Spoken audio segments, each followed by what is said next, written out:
泰国北部的小城清迈是公认的亚洲旅居胜地，吸引了全世界的自由职业者和数字游民。很多人一住就是2-3个月。但旅居可不只是每天找一家咖啡店岁月静好那么简单，去到任何陌生的城市生活，要考虑的第一步永远是找到合适的短租房，因为这会直接影响你的旅居质量。天天住300-400的酒店不合适吧？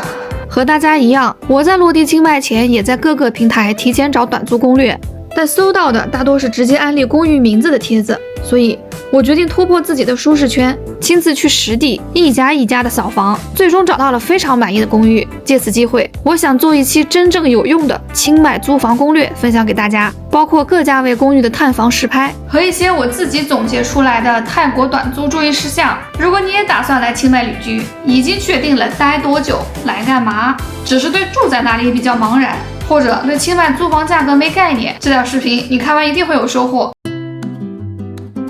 泰国的法律规定，租房最低时长是1个月，大部分的短租公寓都是以月为单位起租，租的时间越久，租金会越便宜。所以在20天以内的朋友，直接考虑住民宿和酒店就可以啦。觉得不满意，还可以随时换地方。咱们说回租房。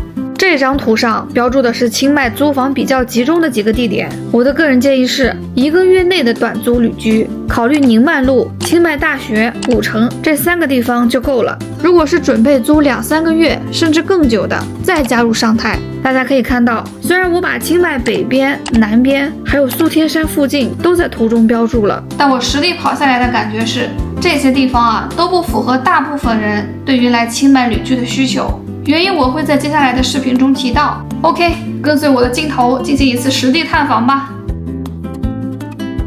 我计划在清迈待满1个月，我的预算是9000到18000泰铢，这个价位在清迈正好能租到各方面都很舒适的房子了。落地第1天花了230块，订了一间古城北面的酒店式公寓，想先住1晚试试，如果还不错，就尽量把价格谈到我的预算以内，直接续1个月，省得到处找房了。但问了前台才知道，这个酒店公寓是没有月租计划的，所以我立马启用了 Plan B， 挨个去找以上几个片区地毯式看房，找到更合适的就果断搬家喽。北区虽然比较安静，吃饭也比游客区便宜，但没车的话，生活配套真的挺不方便的。我住的酒店走10分钟还有一家月租酒店，比我住的这家还便宜，离最近的711都要走10几分钟。你们猜一下那家酒店要多少？22000月租。至于房间质量嘛，大家来真实感受一下。这一间是22000的，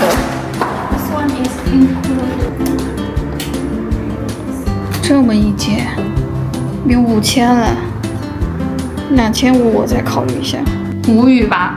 所以我直接把酒店月租这个选项 pass 掉了，性价比实在太低了。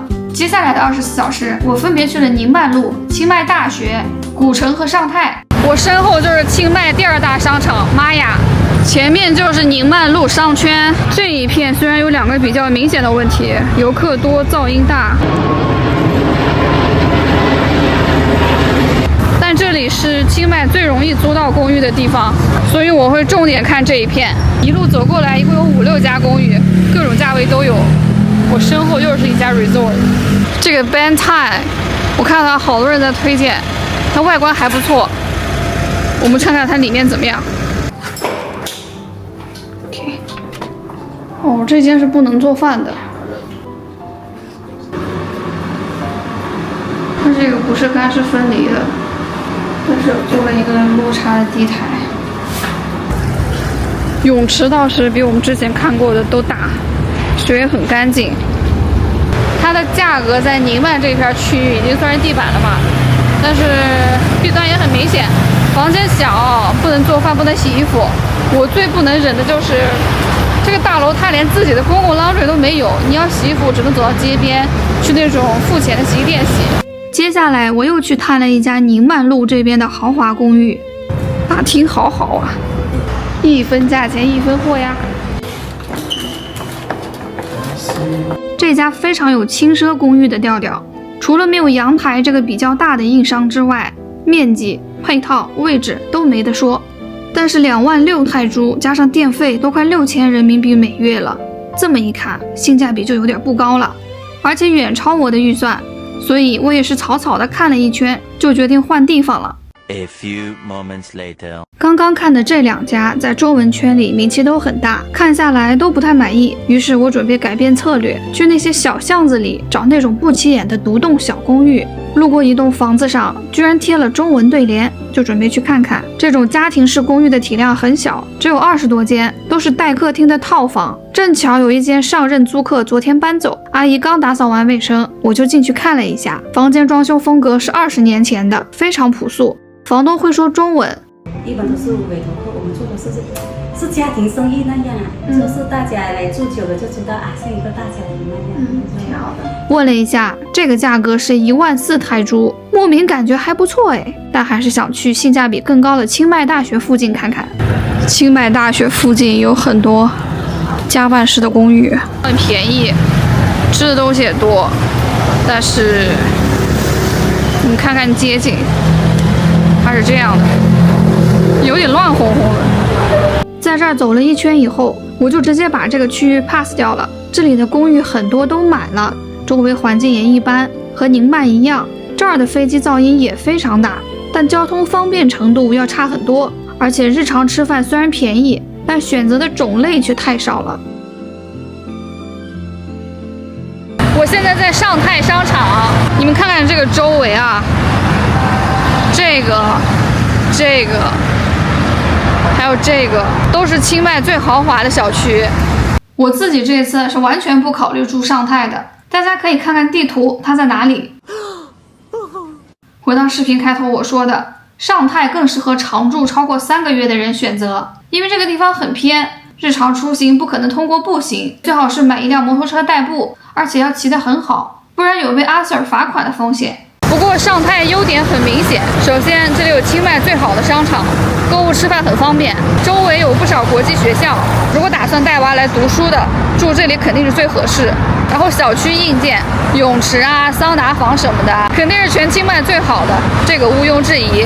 这一片小区随便拿出来一家，都有昨天宁曼那家的质量，而且也没有那么贵。不过短租呢，你又不是天天来逛商场，那它地理位置就是减分项了。如果你只是单纯的想住个好小区，泰国其他城市多的是，没必要专门跑来清迈。我觉得他讲的有道理。现在来看一家万豪酒店附近的豪华 condo， 名字叫爱侣湾，看看怎么个事儿。You plan to move in around what month? Maybe tomorrow. For 1 month? Yeah. What's the price again? 30,000. If for 6 months, 25. 25. Okay. 看一下房间。 Top floor. And 哦， last one. 顶楼的最后一间。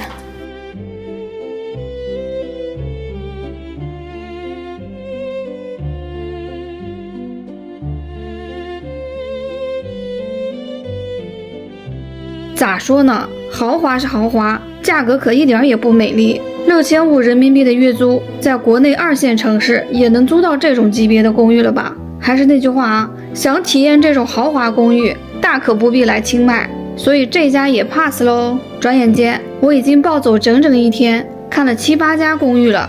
我准备利用最后的点时间，步行去古城里面转转。其实来之前我就做了一些功课，古城里没有什么像模像样的公寓楼，大部分的是青年旅社和这种3层矮楼的房间或者床位出租，价格倒是非常便宜，甚至1000人民币以内都能租到单间。不过1分钱1分货，房间的大小和质量当然也就没有那么高了，更适合预算压到非常低的朋友。现在是傍晚了，我刚溜了一圈古城，附近的房子没有我想找的那种套间，而且这边的房子也比较老，所以总体上便宜是便宜，但是没有达到我要求的房子。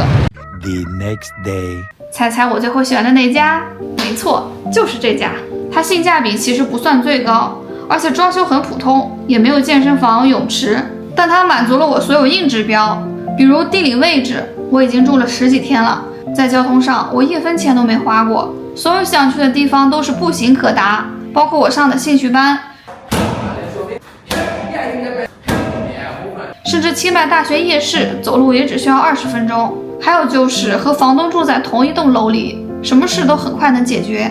我亲眼目睹了他家阿姨搞卫生的全过程，真的非常仔细。新房客入住之前，洗衣机和空调滤网以及窗帘都会拆下来仔细清洗，所以我对卫生方面就很放心。我建议大家选房真的不着急，毕竟要常住嘛，一定要来实地看看。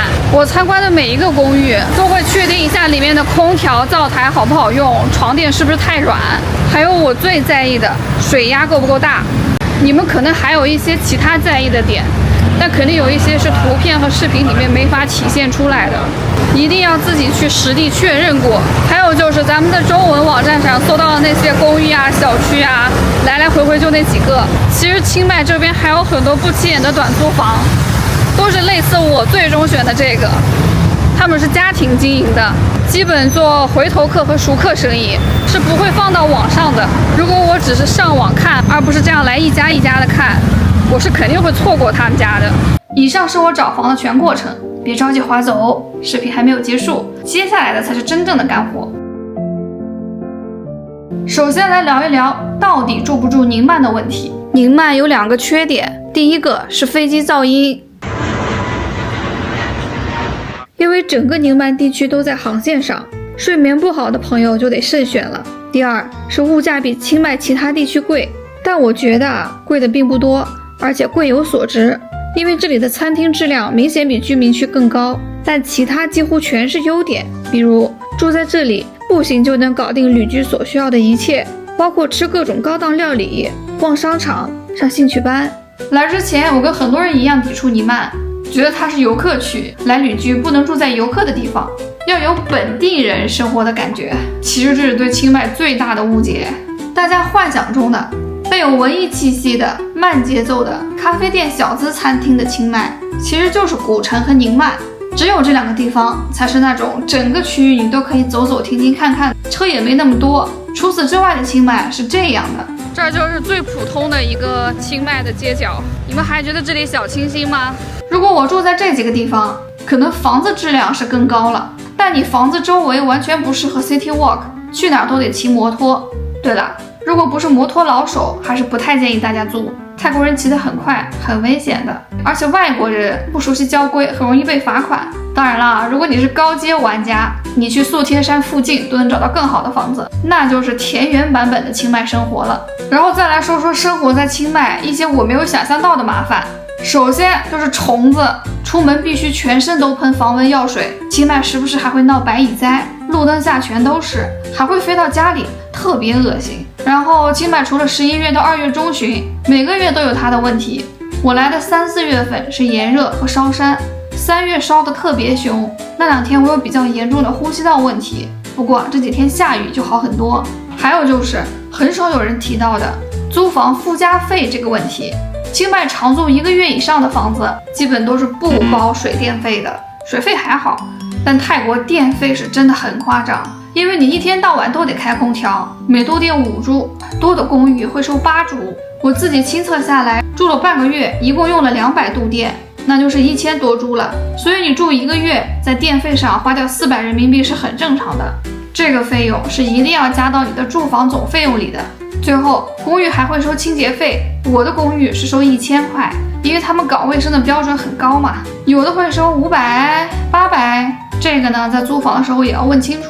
好啦，我这么一圈跑下来，如果想住的又大又舒服，地理位置方便，还能洗衣做饭，所有杂七杂八的费用加在一起，3000人民币是个比较中肯的预算。低于这个的或多或少肯定会有些瑕疵了。当然啦，这个只是租房的基本花销。如果朋友们想知道清迈的物价，以及在清迈1个月吃喝玩乐全部算上大概要花多少钱，我下面的2期会先后给大家揭晓谜底。